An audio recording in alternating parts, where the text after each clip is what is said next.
Assalamualaikum warahmatullahi wabarakatuh. Berikut ini adalah rancangan tindakan aksi nyata modul 1.4 budaya positif. Perkenalkan, nama saya Makfia, CGP angkatan 7 dari SMDN 1 Kutorjo, Kabupaten Mojokerto. Sebelah kiri saya ada Bulis Moksonati, pengajar praktek saya dari SMAN 1 Puri. Dan perkenalkan juga fasilitator saya, Bapak Husnul Ma'arif dari Dinas Pendidikan Kabupaten Nganjuk. Latar belakang yang mendasari saya untuk membuat rancangan ini adalah untuk melakukan perubahan praktik disiplin dengan budaya positif sesuai profil pelajar Pancasila di kelas. Sekolah baiknya menjadi tempat yang aman dan nyaman bagi murid. Hal ini sejalan dengan filosofi Ki Hajar Dewantara, yaitu pembelajaran di sekolah harus dapat membawa murid memperoleh kebahagiaan setinggi-tingginya melalui merdeka belajar. Salah satu cara yang dapat dilakukan adalah dengan membangun budaya positif. Budaya positif dapat dibangun dengan membentuk keyakinan kelas yang disusun bersama antar guru dengan murid. Maka semua akan mengupayakan untuk menjalankan sebagai langkah awal membangun budaya positif di sekolah, dan dengan penerapan segitiga restitusi dapat membimbing murid berdisiplin positif agar menjadi murid merdeka. Tujuan dan tolak ukur aksi nyata saya, tujuannya untuk mendisiplinkan murid dalam budaya positif sesuai profil pelajar Pancasila dengan pembiasaan sehari-hari yang dilakukan dan diterapkan di kelas. Untuk tolak ukurnya, 1. Guru-guru saling berkolaborasi menerapkan terwujudnya disiplin positif sesuai profil pelajar Pancasila. Kedua, murid dan guru melalui menunjukkan disiplin positif sesuai profil pelajar Pancasila dan sesuai keyakinan sekolah dan keyakinan kelas. 3. Murid berperan aktif. 4. Ada perubahan perilaku dan karakter sesuai kesepakatan kelas. 5. Suasana kelas menjadi menyenangkan. Untuk lini masa tindakan yang akan dilakukan, gambaran saya: 1. Untuk menyusun rencana pelaksanaan pembuatan kesepakatan kelas. 2. Mensosialisasikan budaya positif dan kesepakatan kelas kepada kepala sekolah dan rekan sejawat. 3. Menentukan waktu pelaksanaan. Untuk pelaksanaannya, 1. Menjelaskan tentang kesepakatan kelas dan mekanisme pelaksananya. 2. Guru dan masing-masing murid menulis kesepakatan kelas di kertas dan menempelkan pada flipchart. 3. Guru dan seluruh murid mensepakati nilai-nilai kebajikan dan kesepakatan kelas yang sudah ditentukan bersama. 4. Guru mengontrol pelaksanaan kesepakatan kelas. Selanjutnya, evaluasi. 1. Membuat evaluasi pelaksanaan mingguan. Kedua, meminta saran perbaikan masukan kepala sekolah, rekan sejawat, dan orang tua terkait perilaku setelah penerapan kesepakatan kelas. 3. Melakukan refleksi dan tindakan. Dan terakhir, dukungan yang dibutuhkan. 1. Bahan dan alat seperti video, poster, kartu kata, audio, lagu pembentukan karakter, laptop, dan HP untuk sosialisasi tindakan. Kedua, kepala sekolah dan rekan sejawat dalam lingkungan sekolah untuk mewujudkan budaya positif di dalam kelas dan sekolah. 3. Murid sebagai pusat pembelajaran yang berkolaborasi bersama guru dalam membuat kesepakatan kelas. Orang tua untuk melanjutkan pembiasaan budaya positif dalam keluarga. Berikut adalah aksi nyata saya.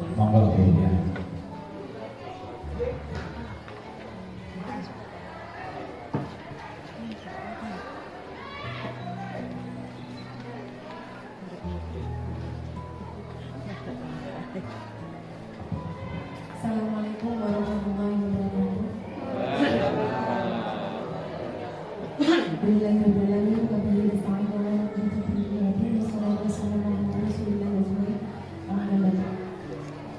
Kepada yang terhormat Bapak Sumardi dan beserta wakil kesiswaan dan staf yang lain.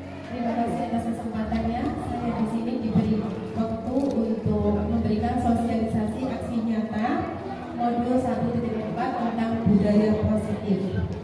Di calon guru penggerak angkatan 7 hari ini, minggu ini terakhir free liburnya, jadi insya Allah minta doa restunya Bu untuk 4 bulan ke depan, mudah-mudahan diberi kelancaran lagi karena insya Allah untuk modul guru penggerak itu ada 3 yang harus diselesaikan.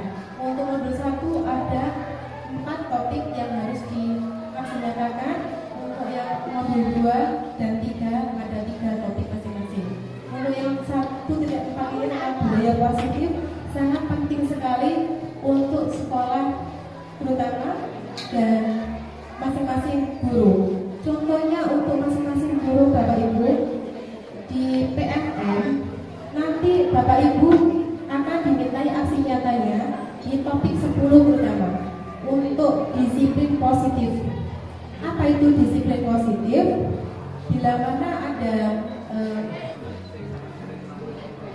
Bila mana ada anak-anak yang mempunyai pelanggaran ataupun tentang anak-anak mempunyai problem, di situ nanti bisa diselesaikan dengan secara baik.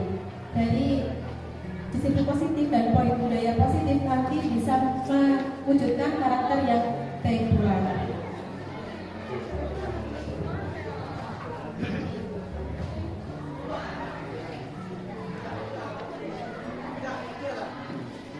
Sebelum saya lanjut, saya akan memperkenalkan beliau adalah fasilitator saya yang sebelah utara, Bapak Muhammad Husnul Ma'arif. Beliau dinas di Pasuruan, dan untuk pengajar praktek saya namanya Bulis Musanati dari SMA AN 1 Puri, dan saya sendiri minta doa restunya.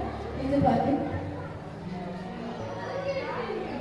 Nah, ini budaya positif. Sebelum kita mempelajari budaya positif Bapak Ibu, di modul 1 itu mulai ada filosofi pemikiran Ki Hajar Dewantara.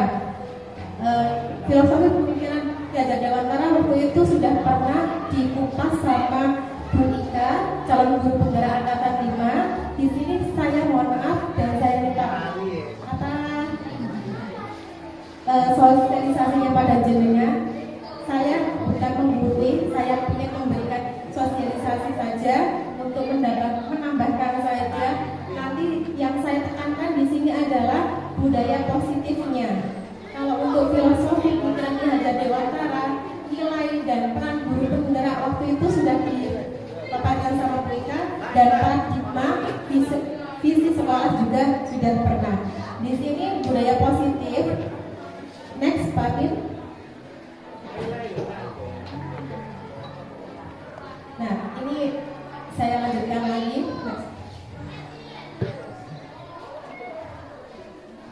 Budaya positif di sini ada 5 cabang, Bu, Bapak Ibu. Ada konsep disiplin positif dan motivasi. Selanjutnya kedua, penemuan kebutuhan dasar, keyakinan kelas, 5 posisi kontrol, segitiga restitusi. Budaya positif ini sangat perlu karena di konsep disiplin positif dan motivasi anak itu, kalau kita tidak diberikan motivasi, pasti anak-anak itu akan down. Terutama seperti contohnya kemarin di kelas 7A, mereka ketika ada yang minder karena sepatunya tidak warna hitam, terus akhirnya tidak mau sekolah. Ada juga yang ini bajunya juga ada yang belum rapi seperti itu. Nanti kami akan kupas di konsep disiplin positif dan motivasi. Terus pemenuhan kebutuhan dasar nanti juga ada, dan keyakinan kelas, 5 posisi kontrol, dan segitiga restitusi. Lanjut lagi. Mohon maaf Bapak Ibu ya, karena saya demam panggung jadi berat. Iya. Mohon maaf sekali lagi, bukan maksud menggurui. Pembelajaran dengan paradigma baru, pembelajaran dengan paradigma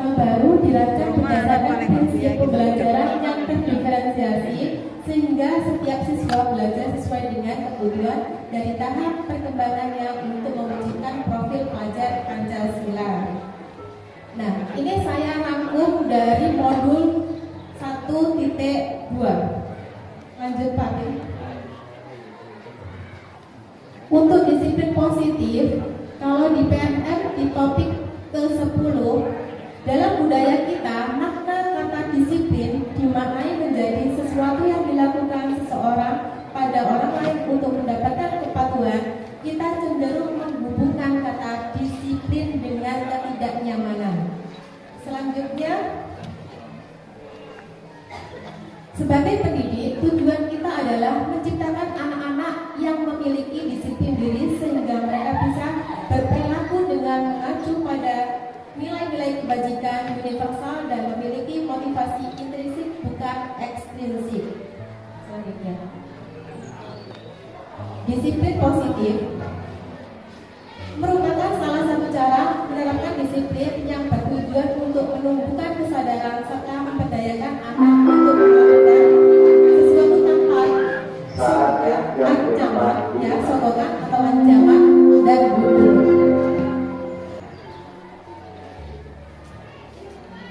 Semua yang kita lakukan adalah usaha terbaik kita untuk mendapatkan apa yang kita inginkan. Ketika kita mendapatkan apa yang kita inginkan, sebetulnya saat itu kita sedang memenuhi satu atau lebih dari satu kebutuhan dasar kita. Nah, ini adalah kebutuhan dasar manusia. Ada 5. 1. Kebutuhan untuk bertahan hidup universal, survival. 2. Cinta dan kasih sayang, love and belonging. 3. Kebebasan, freedom. 4. Kesenangan, fun. 5. Kekuasaan, power. Nah, 1 kebutuhan untuk bertahan hidup mungkin ada makan, bikin rumah, minum, okay. 2. Cinta dan kasih sayang. Anak-anak sering butuh sekali perhatian, dan kita mendekat kepada anak-anak, mungkin mereka bisa nyaman kalau kita sering memantau atau kita itu membentak-bentak. Mungkin dari satu kelas itu ada yang tidak merasa nyaman. Yang 3, kebebasan. Kebebasan sedikit ada pentingnya juga Bapak Ibu. Kalau kita setir ataupun kita atur, pasti anak-anak juga bisa nyaman di dalam kelas. Bisa ada yang suka bolos atau apa gitu ya. Keempat, kesenangan. Kesenangan anak-anak juga perlu untuk refreshing. Refreshingnya mungkin mereka kita ajak untuk ice breaking ataupun game dan lain sebagainya. Saya kadang itu melihat anak-anak kadang jam terakhir jam ketiga, kadang itu kan 8, Bu kapan istirahat. Nah, saya sisipkan untuk mengajak anak-anak untuk bermain.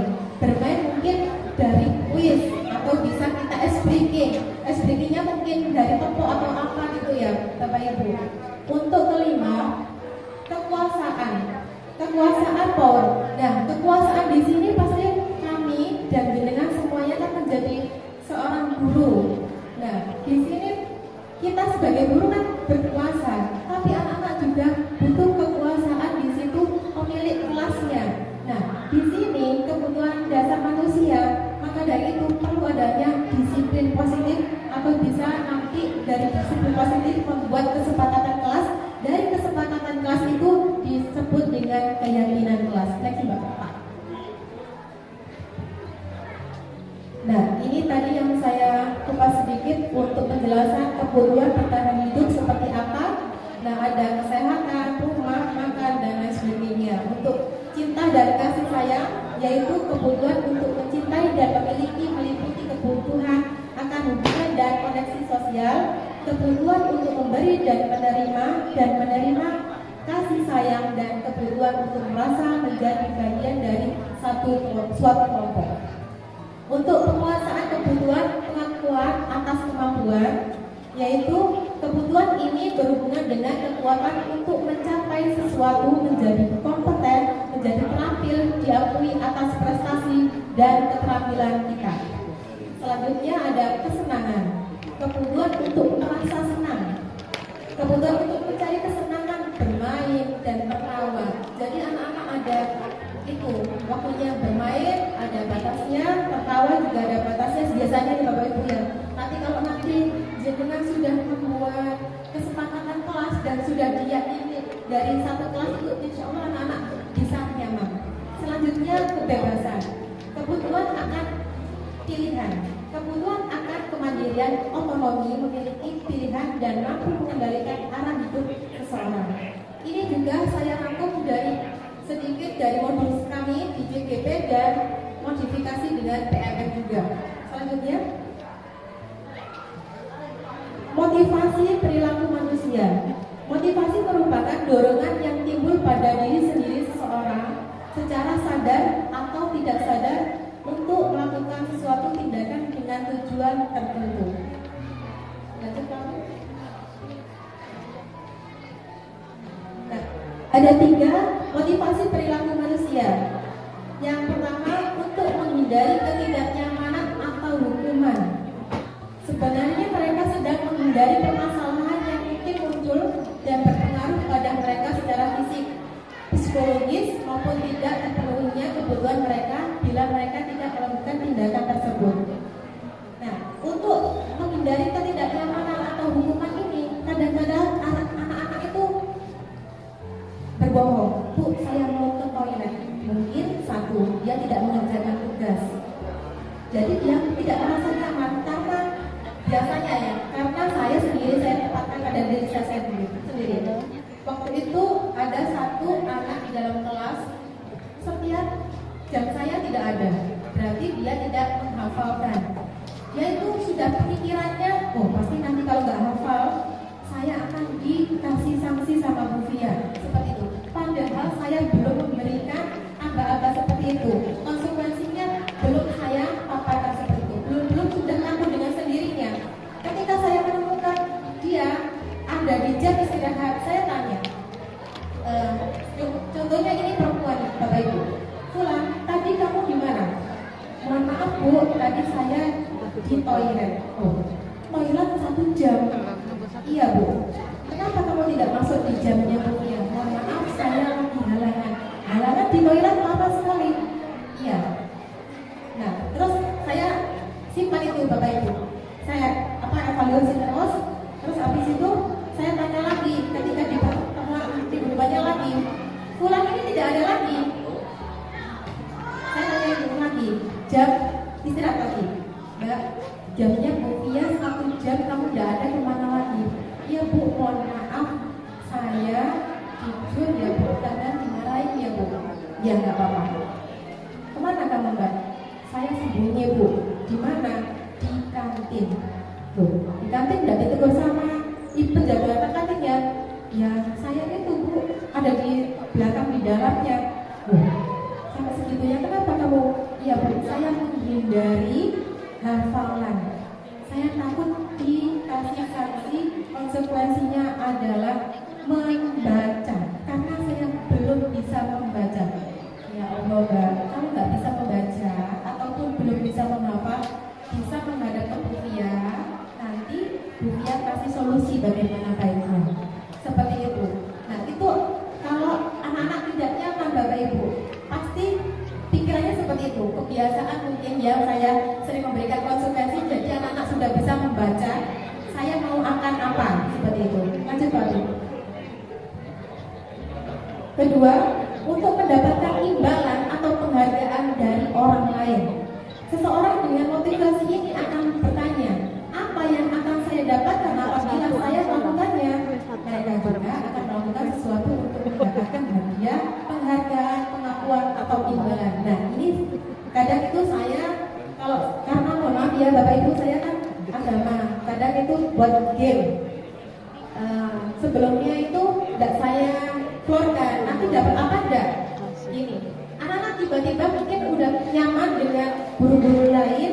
Biasanya kalau sudah bisa menjawab pasti dapat nilai atau dapat permen. Nah seperti itu, dia mau menjawab. Dengan seperti itu ada positif dan negatifnya Bapak Ibu. Positifnya anak-anak antusias, negatifnya menjagakan bahasa jawabnya. Jadi itu tadi, kalau tidak ada penghargaan atau reward, pasti anak-anak akhirnya apa? kerendahan kan seperti itu. Lanjut Pak.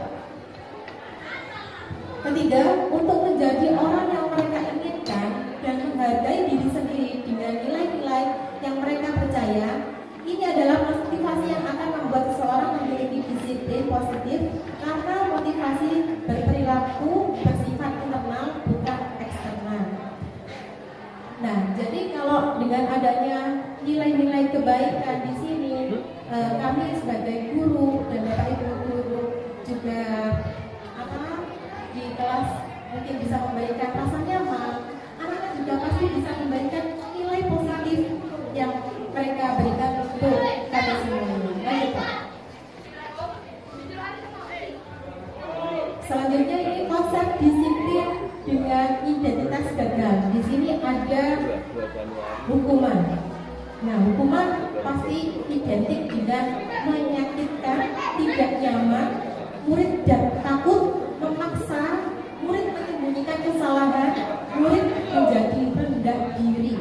Nah, ini anak-anak pasti tadi pikirannya menjadi momok di sini, pasti kok dihukum karo bufia, nek gak ngerjain tugas, nek gak ngapalno, seperti itu. Pasti saya sebagai guru pasti identik sering jadikan momok, karena kebiasaan saya mungkin sering menghukum, jadi pikirannya anak-anak belum untuk action hadir di dalam kelas, pasti anak-anak sudah sembunyi dulu. Lanjut. Penghargaan ini ada positif dan negatifnya seperti yang saya utarakan tadi. Tidak efektif, merusak hubungan sifat iri, mematikan kreativitas, menghukum dengan sistem ranking, merampas hak mandiri, menghargai dirinya. Nah, tidak efektifnya itu tadi ibaratnya selalu mengharapkan, terus mengandalkan, merusak hubungan sifat iri. Contohnya si Ahmad selalu menjawab, selalu angkat tangan, terus akhirnya dapat nilai 100. Pas ini total untuk input nilai banyak sekali, aktif sekali Ahmad, akhirnya ada sifat iri. Bu, mestilah Ahmad sih oleh bikin 100. Aku kok seket nek ngomong swida. Lah kamu biasanya gak jawab ya yuk. Nah, seperti itu Bapak Ibu. Jadi ada sifat iri. Akhirnya nanti timbul namanya membanding-bandingkan dengan teman sebayanya. Iya. Mematikan kreativitas. Jadi anak-anak kalau tidak ada reward atau apa, anak-anak itu jadi kreativitasnya itu kurang berkembang juga. Selanjutnya menghukum dengan sistem ranking. Kalau ada ranking, pastinya juga seperti itu. Paling itu aku rankingnya di tengah-tengah, negatif terakhir. Seperti itu. Jadi pikirannya sudah kok lah, gitu. Pasti seperti itu. Merampas hak menghargai dirinya. Haknya itu kan dia sebagai siswa Bapak Ibu yang sewu. Kadang itu ada, saya itu sharing sama anak-anak. Semisalnya gini, kamu pintar nak, kenapa kamu gak aktif? Kalau Bu, nanti ya akhirnya kalau ada game saya mesti kalah cepet-cepetan. Ya, mula kan biasa teknik ya, tapi pemikirannya itu ya beda-beda Bu. Si teman saya A bisa pikir cepet, lah pulang pintar, tapi dia kok gak lambat. Kan saya juga punya hak untuk bisa menjawab seperti itu Bu. Nah, akhirnya saya jawab, oh seperti itu. Jadi gini aja, saya buat kuis. Misalnya buat kuis, gamenya antar kelompok, jadi Bu biar bisa tahu dengan ukuran kapasitas pemikiran kamu cepat lambatnya. Jadi Bu dia tahu gimana kalau kalian membuat permainan antar kelompok. Jadi kelompok A bisa melawan kelompok B. Bagaimana? Akhirnya anak-anak merasa nyaman Bapak Ibu. Jadi kalau kita identik untuk membuat game kita sendiri, bukan memihak kepada anak-anak. Akhirnya menurutnya kita pasti mengumpulkan nilai-nilai itu ya si Ahmad saja terus seperti itu. Next tadi konsekuensi. Nah, konsekuensi identitas gagalnya di sini adalah penguatan jangka pendek.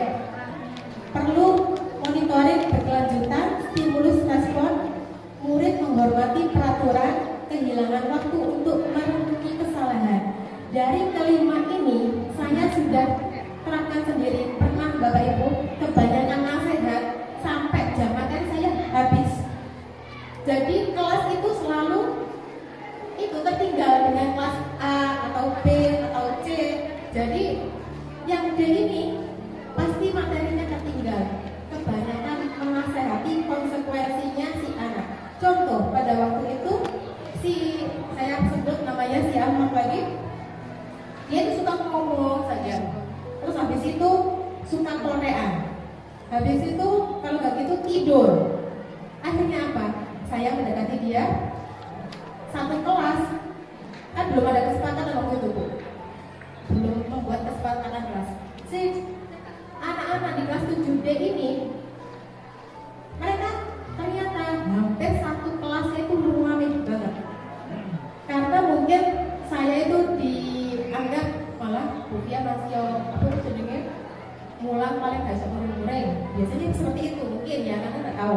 Akhirnya karena saya waktu itu lagi sariawan, ya emang pengen emosi, saya mendekati si Ahmad. Kenapa kamu tidur? Lah Bufia mau diem saja, nulis gak penuh. Kok gitu turai? Nah tadi kan saya kasih tugas apa? Iya Bu, nulis sama menghafal. Nulisnya apa Mas? Nulisnya surat Al-Anbiya. Terus mana tulisannya? Belum Bu. Kamu ngantuk ya Bu? Walah, ya sudah. Akhirnya apa? Saya dudukkan, duduk manis. Karena satu kelas 7D ini lagi ruangnya semuanya. Akhirnya saya nasihati Bapak Ibu. Anak-anak, kalau kalian sudah tahu di sini ada Bapak Ibu guru A sampai Z saya paparkan seperti itu. Mohon maaf saya ceritakan singkat kata. Akhirnya apa? Jam sudah berakhir untuk pindah kelas. Akhirnya apa?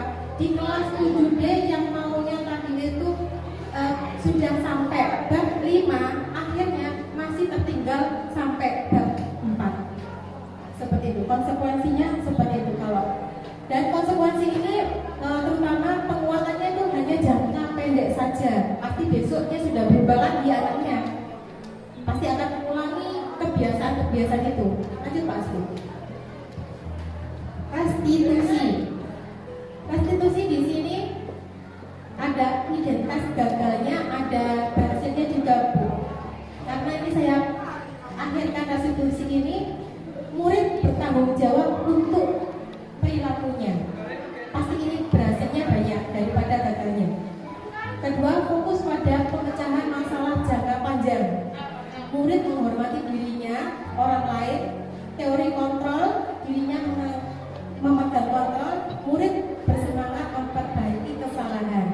Restitusi ini Bapak Ibu kalau dihubungkan di TMM juga di topik 10, jadi banyak sekali di situ topik yang jenengan nanti akan selesaikan dan diringkas menjadi satu aksi nyata yaitu namanya disiplin positif. Untuk restitusi ini sangat bermanfaat untuk kami menjadi guru, terutama saya sudah mempraktekannya di kelas. Contohnya waktu itu jam pelajaran saya contohkan lagi namanya si Ahmad. Jam saya, dia tidak amanah pada tanggung jawabnya. Dia keluyuran, alasannya membeli pensil, alasannya membeli ballpoint atau dan lain sebagainya. Ketika saya menerapkan restitusi ini, biasanya itu saya tegur, langsung saya tanyai, langsung menyalahkan dia. Tapi sekarang tidak. Dengan cara bagaimana agar kita berhasil? Saya dekati Bapak Ibu. Saya ajak duduknya itu berdampingan Bapak Ibu, bukan berhadapan-hadapan. Kalau kita duduknya berhadapan-hadapan, pasti kita itu dan si siswa pikirannya, aku kok kayak di mediasi ini pakai diadili. Nah, pikirannya seperti itu.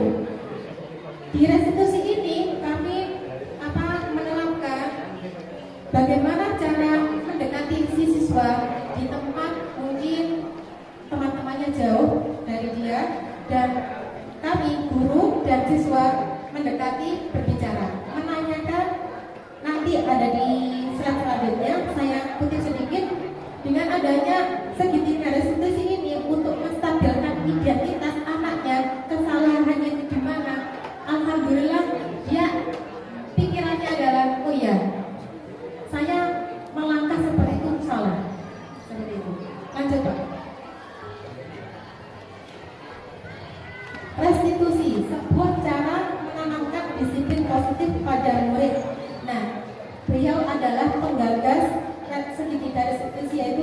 dan dosen ya pada tahun 2004. Restitusi adalah proses menciptakan kondisi bagi murid untuk memperbaiki kesalahan mereka sehingga mereka bisa kembali pada kelompok mereka dengan karakter yang lebih kuat.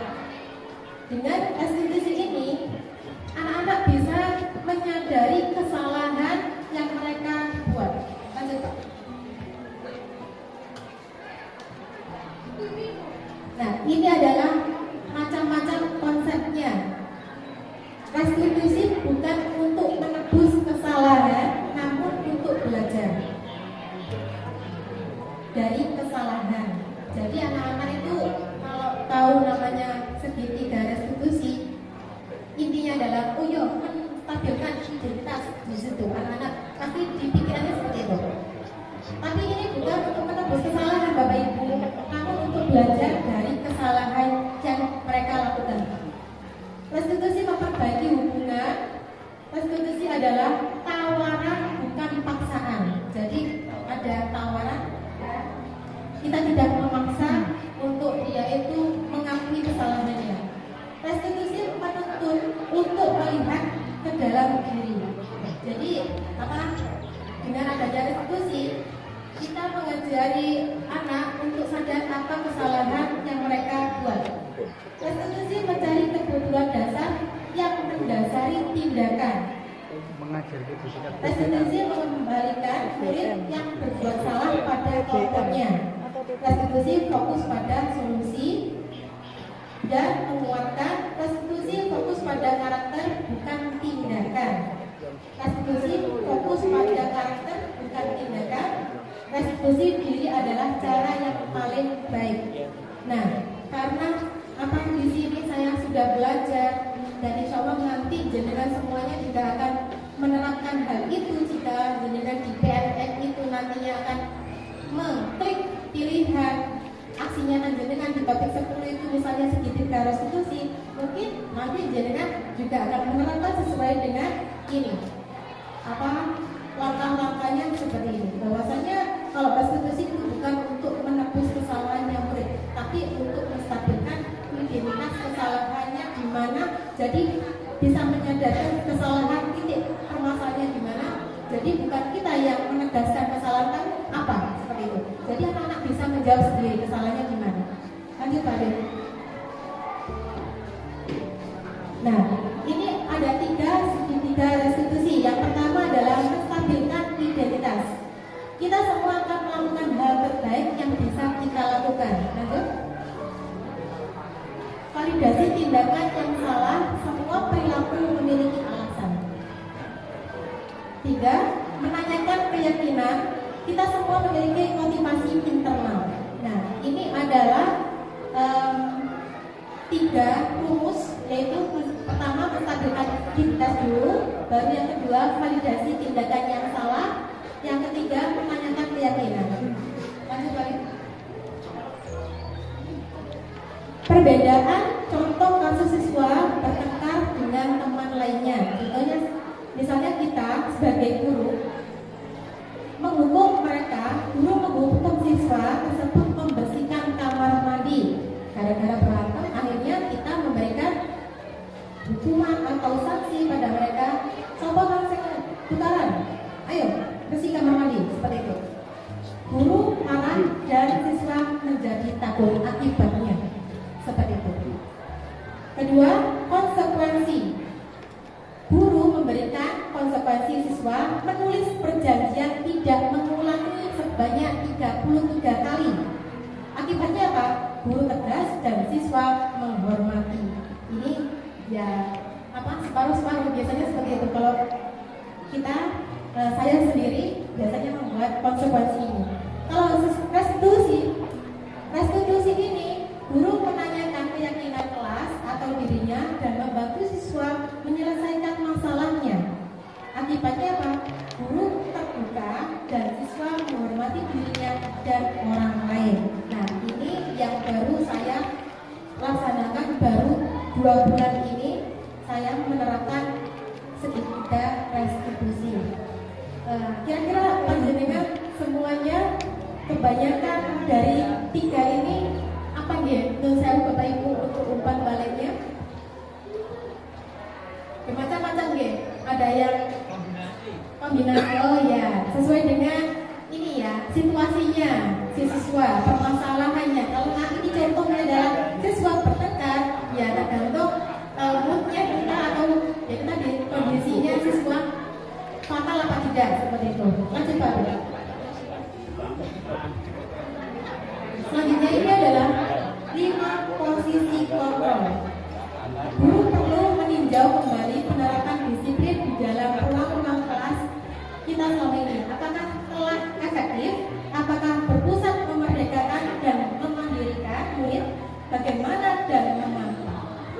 Nah, 5 posisi kontrol ini, Bapak Ibu, ada penghukum, monitor atau pemantau, pembuat merasa bersalah, teman, manajer. Sebelum saya lanjut, kira-kira jenengan dari 5 posisi kontrol ini, mengapa dan bagaimana jenengan alasannya dari 5 ini melakukan itu? Monggo. Kira-kira yang bisa memberikan tes ini? Gloria.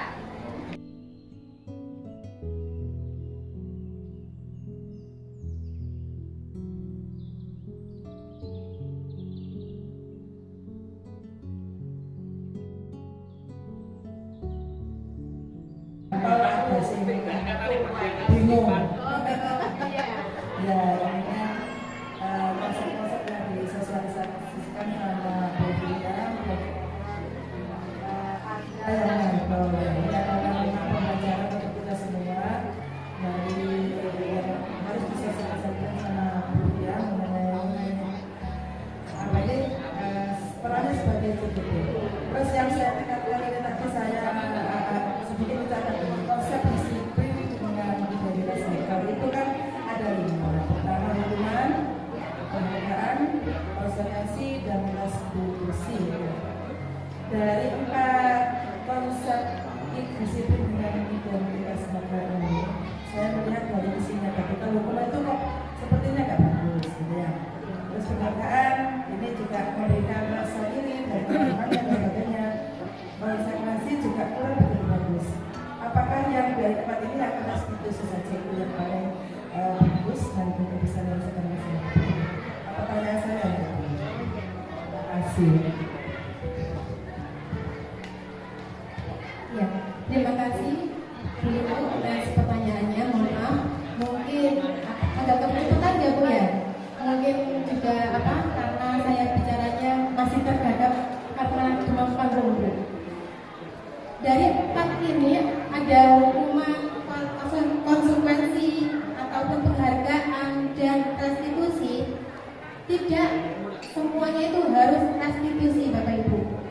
Tapi kami sebagai CGP Guru Penggerak, biar agarpun profil pelajar Pancasila kami terapkan, kami berharap semua Bapak Ibu sesuai dengan kondisi kelasnya. Kalau misalnya untuk restitusi, baiknya adalah untuk menstabilkan anak-anak. Kewajibannya anak-anak itu sebagai siswa itu bagaimana? Biar anak-anak bisa ada greget. Contoh, ketika saya menerapkan restitusi ini, semisalnya materinya tentang tajwid, kalau anak-anak tidak diberikan segitiga restitusi untuk menstabilkan identitas mereka sebagai siswa, dan tanggung jawabnya adalah untuk belajar dan haknya adalah mendapatkan nilai, anak-anak tidak ada gregetnya Bu. Kalau dikasih reward pasti itu tadi pasti ada pusing oleh perkara yang pinter, yang bodoh akhirnya apa Bu? Itu tadi terus paling kamu ya oleh seperti itu ya. Untuk selama ini saya diskusi maupun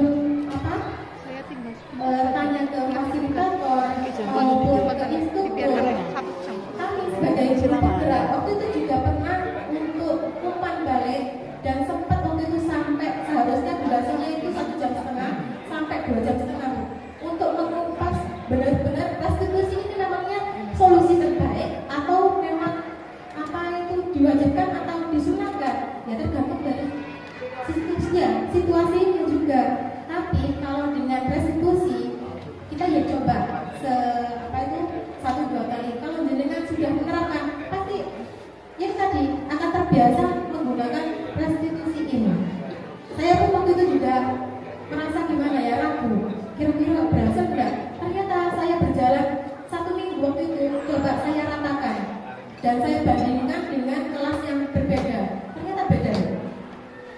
Penangkapannya untuk menerima materi saya maupun kewajibannya mereka sebagai peserta didik untuk mendapatkan hak mereka, ternyata ya restitusi ini namanya solusi yang terbaik bagi saya. Kalau panjenengan tidak menganggap itu terbaik, ya itu hak panjenengan ya, situasional seperti itu.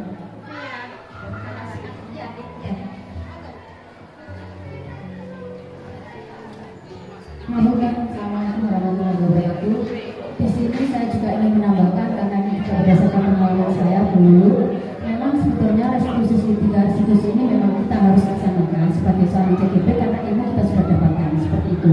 Memang kemungkinan keberhasilan itu tidak langsung berhasil, tapi di sini butuh ketelatenan yang harus kita laksanakan seperti itu. Kembali lagi kepada anak-anak, sebelum kita melakukan sertifikat restitusi, maka kita disimpan positif, membuat budaya positif di kelas berupa keyakinan kelas. Kita buat kesepakatan dulu. Kita yakinkan ke anak-anak bahwa kita sebenarnya sebagai manusia itu memiliki nilai-nilai kebajikan universal. Apa saja nilai-nilai kebajikan universal? Ada tanggung jawab, ada kejujuran, kemudian ada saling menghormati, saling mengasihi. Itu yang kita tekankan terlebih dahulu. Kita buat kesepakatan dulu di kelas sebagai suatu bentuk keyakinan kelas.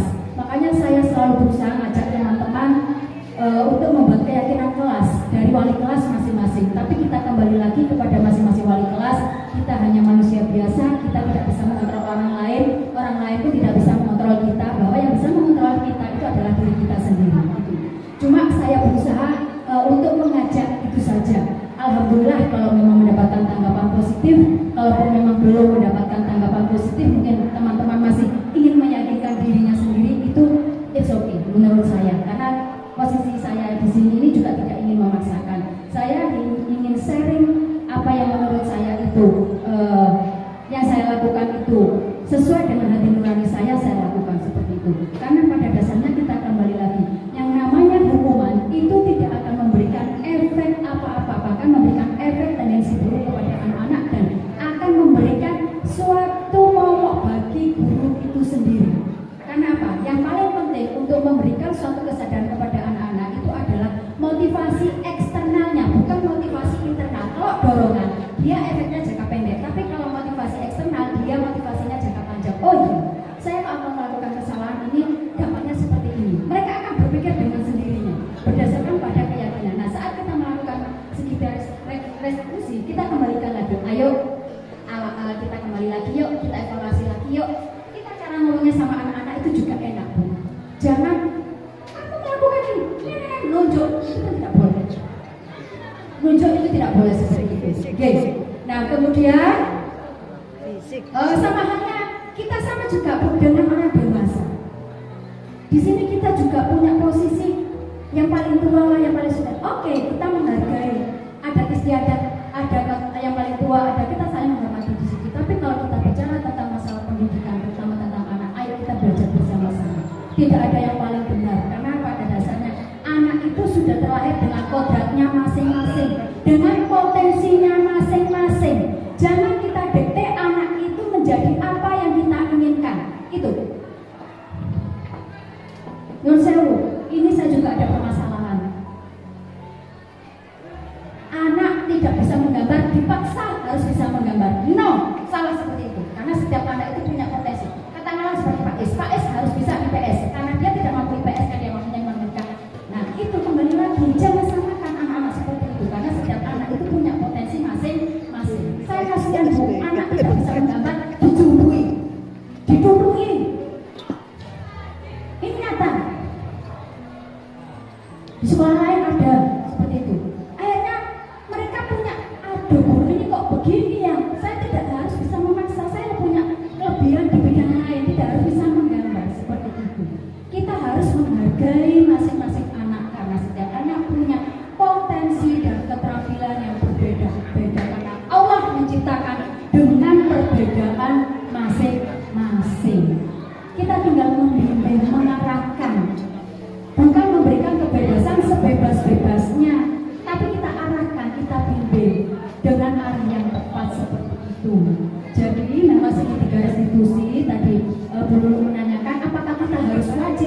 menggunakan sertifikat restitusi. Kalau memang betul itu menurut keyakinan jenengan itu sudah bagus, memang tidak akan terlihat satu kali dua kali Bu. Kita memang ini juga menjadi permasalahan di angkatan kemarin. Teman-teman sempat perang batin, opo iso seperti itu. Tapi kalau kita sabar telaten, kita belajar Bu. Saya tidak mengajar, saya masih belajar Bu. Kadang-kadang saya masih kecolongan marah-marah sama anak, masih kadang-kadang seperti itu. Saya akui saya tidak baik, tidak benar, tidak baik benar. Juga saya masih mempelajari, saya mencoba mempraktikkan apa yang menurut saya menjadi benar. Seperti tadi penghargaan juga itu sebenarnya memang ada dampak positif, ada dampak negatif. Tapi penghargaan seperti apa yang kita berikan kepada anak-anak, kalau memang itu menjadi satu motivasi, tapi tidak harus selalu diberikan penghargaan. Betul, seperti Mbak Fia tadi, Bu Fia, akan mematikan kreativitas anak. Karena yang anak yang lain kita yakin semua anak memiliki kreativitas dengan pola pikirnya masing-masing. Tinggal bagaimana kita mengarahkan, melihat potensi anak itu. Jangan memaksakan anak menjadi apa yang kita inginkan. Itu. Kita tugasnya membimbing, mengarahkan, kemudian mendidik dengan benar seperti itu. Segitiga restitusi ini juga salah satu cara untuk mengembalikan, menimbulkan motivasi eksternal anak sehingga dia memiliki kesadaran apa kesalahan yang dia lakukan, apa dampaknya ke depannya. Jadi dia bisa berpikir dengan sendirinya dan menemukan solusinya sendiri dengan arahan dan bimbingan kita, bukan menebus kesalahan karena hukuman yang kita berikan, karena itu akan memberikan efek jera yang dampaknya jangka pendek. Besok akan lakukan lagi, misalkan anak-anak takut sama saya karena diberikan hukuman, tapi di satu sisi karena belum sabar, kemudian tidak pernah marah, dia akan melakukan kesalahan yang sama. Dulu nah seperti itu. Genyon sewu ini saya hanya berbagi sharing pengalaman dari teman-teman CGP Angkatan 5. Kita diskusi bareng-bareng waktu itu, jadi saya tidak menggurui. Monggo ini saya kembalikan lagi kepada jenengan. Paling tidak, marilah kita mengubah pola pikir paradigma kita tentang anak-anak. Jangan jadikan anak-anak itu sebagai sebuah objek, tapi jadikan anak itu sebuah subjek. Itu saja. Terima kasih. Assalamualaikum warahmatullahi wabarakatuh. Terima kasih Bu Ika atas sharingnya dan tambahan ilmu. Nah, hampir sama Bu Lulu dan Bapak Ibu semuanya di CGP 7, ya seperti yang saya sampaikan tadi, itu perdebatan restitusi itu seharusnya bedanya itu sampai 1,5 jam, malah melampaui menjadi 2,5 jam karena menyelesaikan pembahasan modul tentang budaya positif ini. Karena dari tadi kembali lagi kepada keyakinan kita masing-masing. Kalau menurut jenengan itu baik, ya alhamdulillah. Kalau menurut saya sendiri, ya alhamdulillah. Sekarang berjalannya waktu, karena saya juga belajar untuk menahan emosi ego saya, dan karena saya juga tidak bisa mengendalikan mereka mau jadi ustazah atau ustaz atau harus bisa apa, bukan hak saya, karena mereka sendiri yang bisa mengubah apa pemikirannya mereka sendiri dan menjadi sesuatu di akhirnya nanti sebagai menjadi pribadi yang sukses kemudian hari. Nah, selanjutnya tadi saya lanjutkan lagi di 5 posisi kontrol. Ini ada 5 Bapak Ibu. Kira-kira Pak Gunawan untuk tepat saatnya jam kelima dimulai. Nggak bisa sampai sana Bu. It's time to begin the fifth lesson.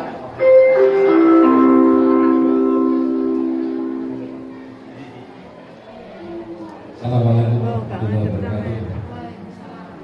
Perkenalkan, nama saya Joko.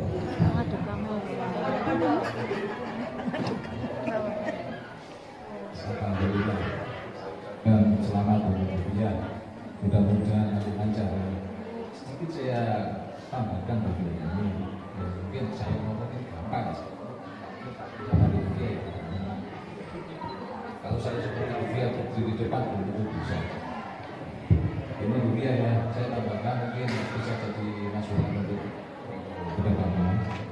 Kalau saya amati tadi ini untuk sebagai presentasi dari Kofi dan pembelaannya ini dia memulai dari mohon maaf saya bertemu diri. Nah, ini nggak ada biasanya tapi tampaknya kayak robot, jadi kurang berani yang gitu ya. Jadi diganti dengan kalimat-kalimat lain misalnya Bapak guru yang hebat, saya juga ingin hebat seperti Bapak Ibu guru, makanya saya belajar begini seperti itu.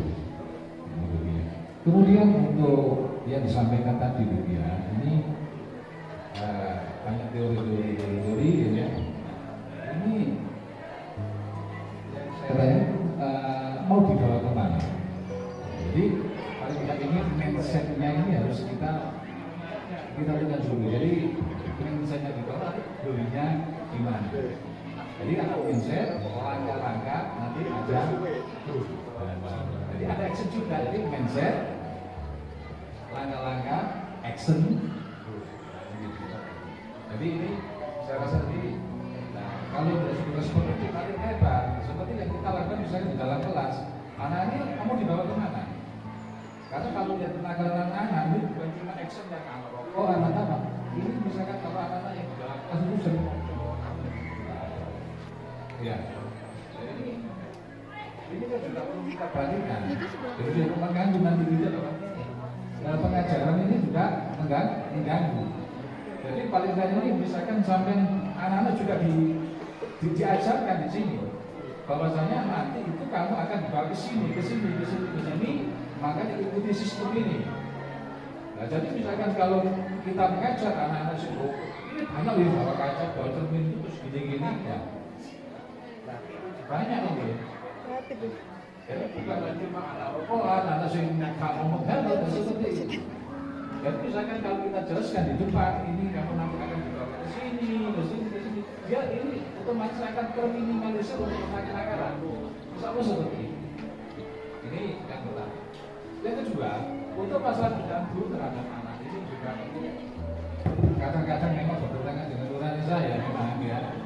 Ini masalah kekerasan ya. Ini yang tidak boleh itu keras apa kejam. Nah, jadi karena kekerasannya ada dua sikap. Yang pertama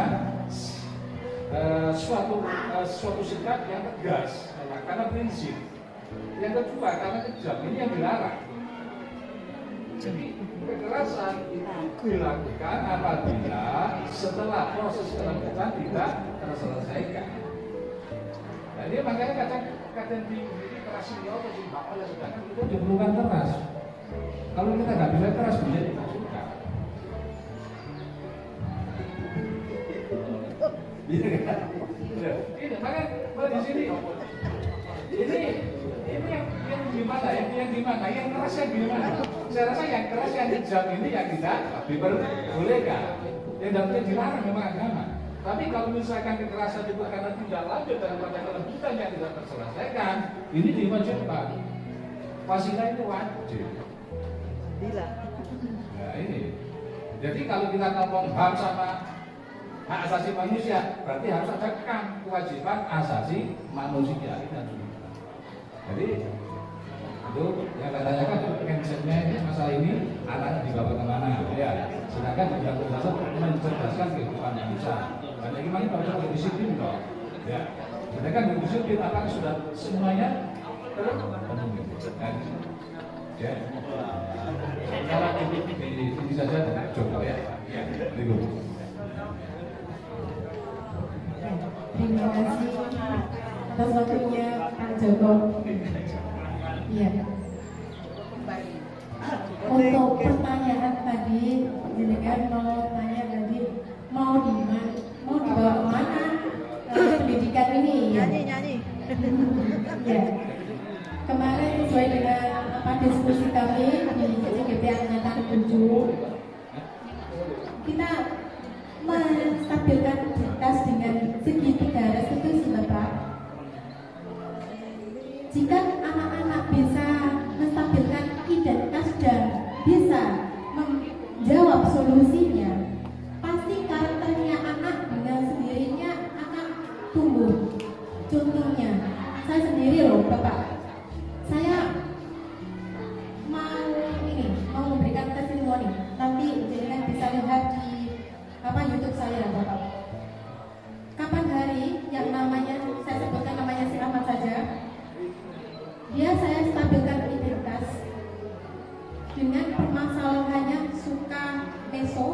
ini ada gurunya nggak ada etikanya sama sekali. Dengan saya menerapkan restitusi ini, karakternya berbeda, kebiasaan.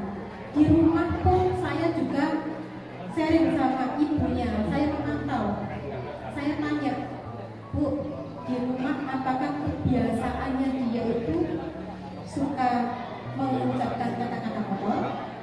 Kalau ada bapak ibunya di rumah beranikah atau seperti apa?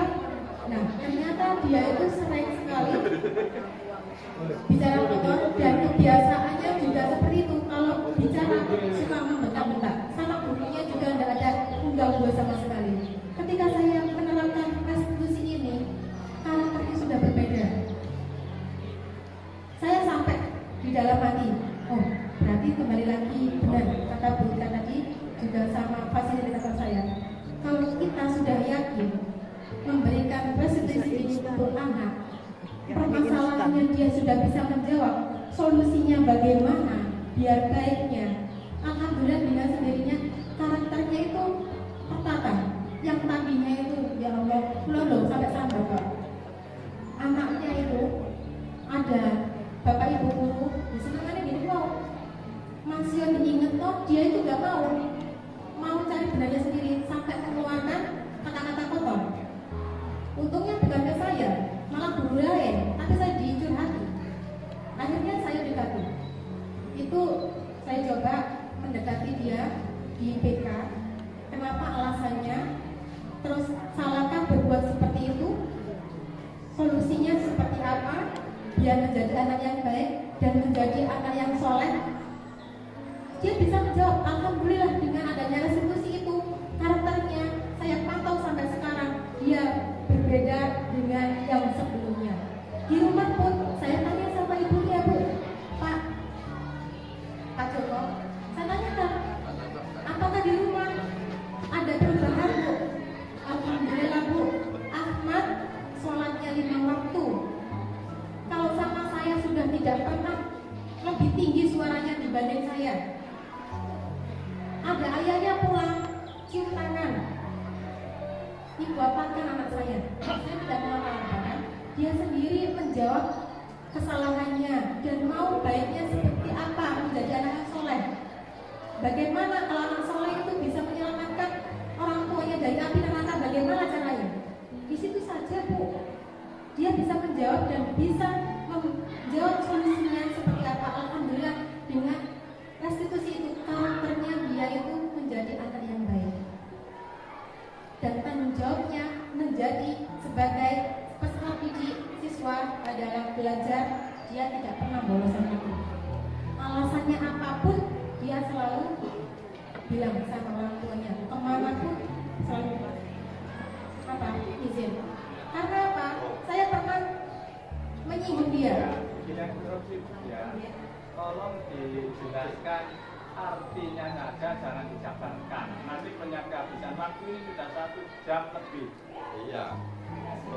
Nanti teman-teman punya permasalahan sendiri akan terselesaikan kalau sudah mengerti apa yang panjenengan sampaikan. Jangan dijabarkan satu persatu. Oke, monggo. Terima kasih, Bapak. Ya, restitusi adalah menstabilkan identitas anak agar bisa menjawab kesalahan dan memberikan solusinya yang lebih baik. Itu. Lanjut, Pak Abid. Nah, ini penghukum. Penghukum biasanya ada kalimat patuhi aturan sekolah, lalu berdiri di lapangan. Nah, kalau kita sebagai penghukum biasanya tegas, patuhi aturan sekolah, lalu berdiri di lapangan. Kalau monitor, pemantau, kalimatnya itu ya biasanya itu ya seperti orang ini, Bapak Ibu, mata-mata seperti itu ya mungkin ya. Kamu sudah melanggar peraturan apa? Nah, ada tanda data gitu ya. Apa konsekuensinya? Dan menunjuk seperti itu. Membuat merasa bersalah. Nah, membuat merasa bersalah ini kalimatnya seringkali agak melo. Berapa kali Bu Guru harus memberitahu kamu, Bu Guru kecewa sama kamu. Nah, agak melo jadi anaknya itu agak sedih seperti sebagai teman menempatkan posisi kita sebagai teman peserta didik ini, kalimatnya paling-paling dengan rasa nyaman. Ayo yang tertib, buat guru bangga. Kali ini tidak apa-apa kamu salah, seperti itu. Nah, ini manajer ini diharapkan, dan saya sudah juga menerapkan, apakah kamu tahu kesalahan kamu? Nah, ini diterapkan di segitiga restitusi. Kira-kira bagaimana kamu akan memperbaiki kesalahan ini, nak? Nah, itu kalimatnya sebagai manajer. Manajer ini ditempatkan pada segitiga restitusi, sahabat itu. Kira-kira dari 5 ini di monitor, ya, maaf. Oke, apa? Ada yang monitor? Bapak-bapak mungkin ada yang teman ya. Biasanya merangkul. Ayo dong teman. Hukum. Oh iya. Ya, kalau manajer ditempatkan di restitusi. Nah, ini kalau kita menempatkan anak-anak di restitusi, kita sebagai manajer Bapak Ibu, mereka pasti bisa itu tadi memperbaiki karakternya dengan sendirinya. Lanjut Pak Ali. Nah, ini yang pernah saya lakukan restitusinya yang di sekolah seperti ini, yang baru-baru ini, baru kemarin sama Pak Cep ya, kalau nggak salah ya. Oh iya, ya tengok mengintip. Ini ada di channel YouTube saya. Lanjut Pak. Dalam penerapan program disiplin positif, hendaknya guru memiliki standar kepribadian profesional dan sosial yang baik, di mana guru mampu merefleksi pada posisi kontrolnya saat ini. Bagaimana perjalanan dirinya sebagai seorang amok, posisi manajer yang saya sampaikan tadi, yang menuntun murid-murid menjadi insan yang mandiri, merdeka, dan bertanggung jawab. Lanjut.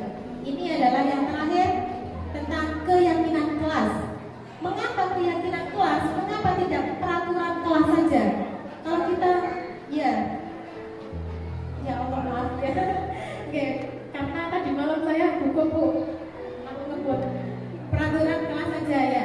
Ini kalau kita hubungkan di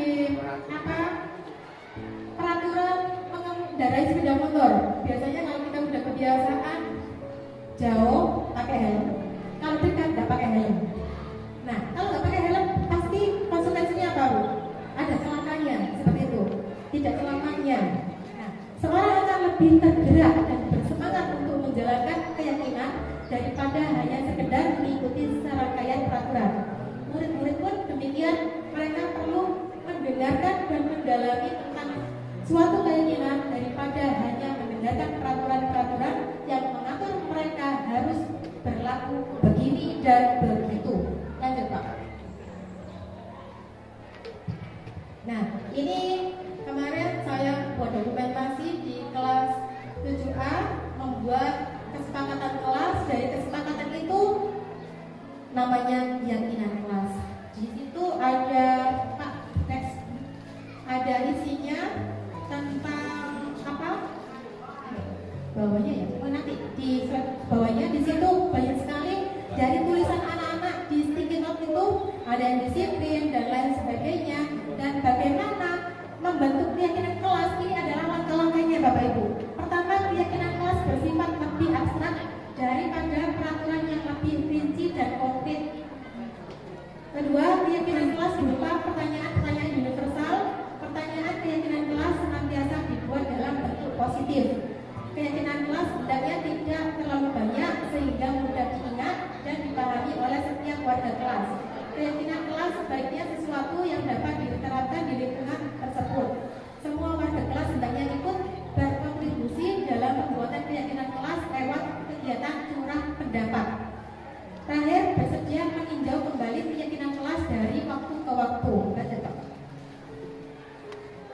Nah, ini adalah rangkaian yang sudah disaring dari 32 siswa yang sudah disepakati anak-anak. Jadilah keyakinan kelas yang harus diyakini setiap warga kelas tersebut. Contohnya adalah tanggung jawab, tertib, disiplin, kompak. Ini adalah keyakinan kelasnya. Dan next. Nah, sekian, terima kasih Bapak, terima kasih atas Ya, terima kasih atas kesempatannya dan bapak-bapak sekolah kesempatan ini sungguh luar biasa. Terima kasih. Wassalamualaikum warahmatullahi wabarakatuh. Assalamualaikum warahmatullahi wabarakatuh. Perkenalkan, saya Bumi dari SMP 1 Kotorejo, rekan sejawat dari Ibu Mafia. Setelah saya mengamati dari kegiatan Bufia dalam pendidikan CGB, banyak hal yang berubah dari siswa, mulai dari disiplin dan kesadaran siswa atas dirinya sendiri. Misalkan dari cara mereka belajar jadi lebih bersemangat dan mereka menjadi lebih bertanggung jawab. Hal ini bisa terwujud karena Bufia sudah menerapkan nilai kebajikan yang telah disepakati bersama, sehingga disiplin positif tercipta dan akhirnya dapat mewujudkan budaya positif.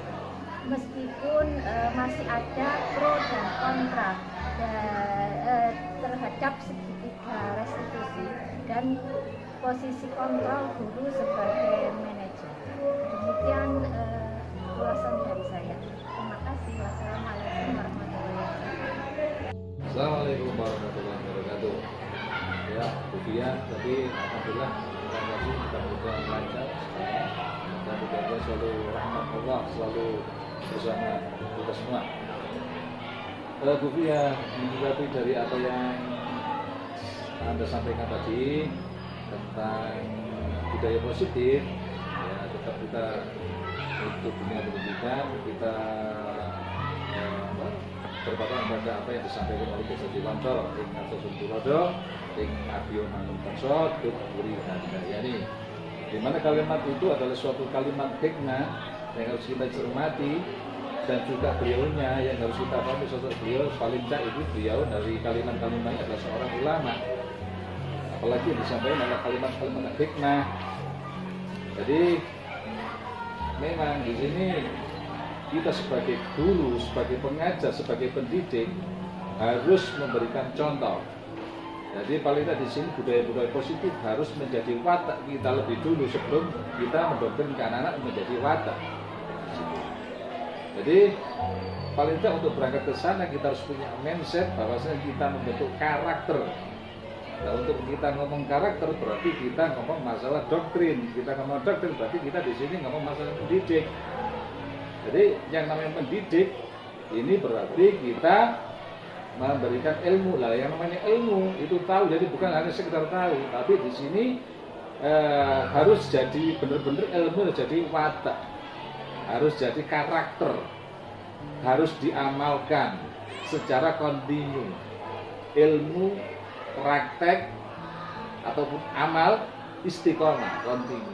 Ini baru dinamakan sebagai ilmu yang sesungguhnya. Kalau ilmu cuma sekedar tahu saja berarti itu hanya wacana. Nah, cara wong Jawa ngarani negesi. Nah, seperti itu. Jadi di sini perlu memang benar-benar perlu dipraktekkan. Jadi kita sebagai pendidik bukan hanya sekedar memberikan nasihat. Kenapa? Karena nasihat itu gampang. Nah, yang sulit adalah mempraktekkannya. Di sini nasihat. Kenapa demikian? Karena apa yang kita nasihatkan itu belum tentu cocok dengan apa yang diharapkan oleh hatinya anak-anak. Seperti itu. Nah, ya, nasihat itu gampang. Yang sulit apa? Menerima nasihat. Ini yang perlu kita kaji. Nah, untuk dari itu, maka dari itu kita harus apa? Step by step, ya. Step by step kita lakukan secara berurutan. Jadi kita mindset, langkah-langkah kita tentukan, action, goal akan tercapai. Jadi kita harus melakukan dengan sesuai dengan sistem. Jadi on system, ini insya Allah baru akan sukses. Sekian saya rasa Bufia, mudah-mudahan apa yang saya sampaikan ini bisa diterima oleh semuanya. Kalau ada kekurangan, ya saya minta maaf. Mungkin ya apa yang saya sampaikan ini masih sangat kurang lah. Sekian saya kira. Assalamualaikum warahmatullahi wabarakatuh.